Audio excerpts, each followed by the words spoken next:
In addition to the patronage of the Mother of God, the Capuchins honor Saint Clare as a spiritual mother and exemplar of Franciscan holiness. Under the guidance of Saint Francis, she became the first member of the Order of Poor Ladies, later called Poor Clares, and the first abbess at San Damiano. Clare, Chiara Offeriduccio, was born in Assisi on July 16, 1194, the eldest daughter of Favorino Saifi, a wealthy nobleman.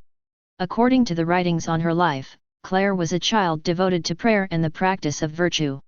So it was that she was already yearning for a deep way to follow Christ when Saint Francis came to preach the Lenten course in the church at San Giorgio. The words of the saint touched Clara's heart and, before long, she sought out Francis in secret to learn how she might follow him in living according to the pattern of the Holy Gospel.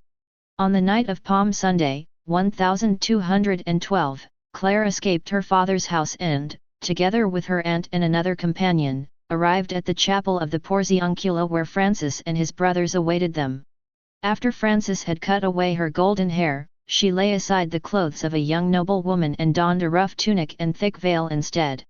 Initially, Francis entrusted Clare to the care of the Benedictine nuns at San Paolo, but it was not long before her father learned of her whereabouts.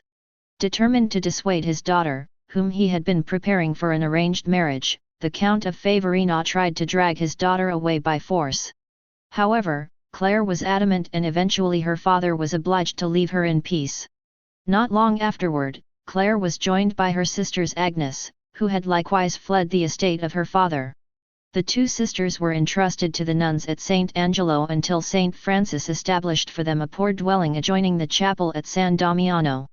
This was the first community of the Order of Poor Ladies, later known as Poor Clares. They are also referred to as the Second Order of St. Francis.